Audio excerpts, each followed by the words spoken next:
So kita nga mga small content creator, so maglisod ta og kanang market sa tong video samot taga post na to, labayan lang ta. So struggle kayo no. So sa akong pag-vlog no kay daghan na gyud kay kog nagyan nga kanang dili lalim ba kanang makaingon na bitaw ko nga sa una kay basta lang maka-post ko kay for entertainment ra man gud niya ko good. Unya post lang ko kanang dili ko mag-matter ba kung unsa akong na-post say magani dili magani ko mag-matter kung pero kabalo ko nga naay mga violation, kabalo ko sa violation ni Mita kay before man ko nag-FB good namong ko channel sa akong red channel dili lang ako ibanggit ba sa red siya nga channel. So dito man ko kabalo sa mga community guidelines. So dito mas nag-focus ko dito grabe mga basher dito din sa Facebook is pang entertainment ra jud niya ako agad sa personal sa tinuod lang walay halong joke.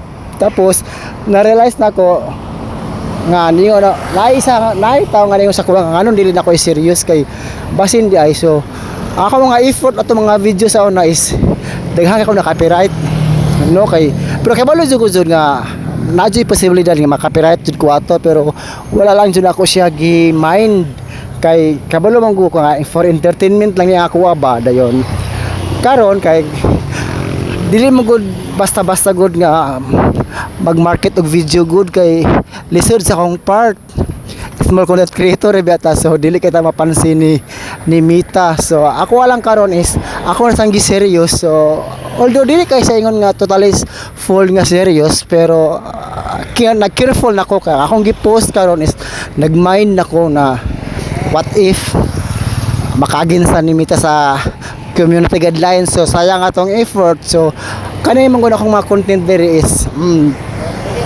ako mga videoan is kanang originally mid jud ni jud nga 100% nga ako jud ni. So para if in case mo magutak balagot kung kano sa mo buo mga to ang video good. So at least kung mo man gani so confident nga ang total earnings matua kay sayang kay effort good.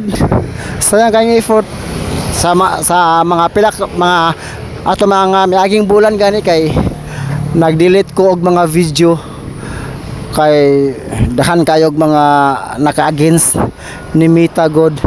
So karon is although taga video na although sa ato mga video is hinay kay earning. So at least basta naa kanatang bahala ginagmay no bahala ginagmay basta taga adlaw nga mag-post ta usahay bitaw na maabot sa punto nga mahutan og content no mahutan tag content ba maka kusa na mo sulod sa tong una bitaw unsa na man lang na akong i-content anyo kay lisod jud kay dong mga makakuan ta ka ng content nga kung say suwak sa atong mga audience do sa atong mga follower kay ato ba mga follower kay kana jud mga test no kana mga likes kung say gusto nila.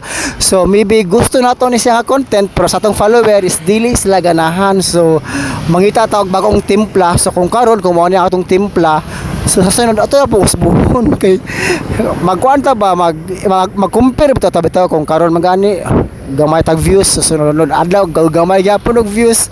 So kanang pailin-ilin ang good kung basin dai maabot sa time no maabot sa adlaw nga magustuhan no makatsamba ba kay actually bitaw ko naka-experience ko nga karon nga dako ka views. So sunod post nako is hinay na sad ko views kanang ana bitaw. So nag-decide ko market sa akong video man good sa akong channel. So basi pa sa akong red channel sa Pikas na akong channel is dili active although daghan kog followers sa Pikas pero dili sa active kay although nasa tay mga sayop nga nabuhat sad no dili man gud ingon nga basta lang maka-post ka basta lang nga nalan jud kay ma-upload basta lang na kay ma-content daghan kay guidelines good nya isa po is small content creator ata. So dili basta-basta mag-market og video ba maglisod ko labi na sa akong part lisod bitaw kay market og video bitaw. So karon man gani is hinahinay na ko. So ako lang gong gitry gud nga taga-adlaw nga na ako'y ma-post usay man gali nagali adlaw nga wala jud koy ma-post kay wala jud mosulod sa kung una-una wala jud koy ma-content jud tanang content na lang akong gibuhat para lang mapansin ta ni Mita pero wala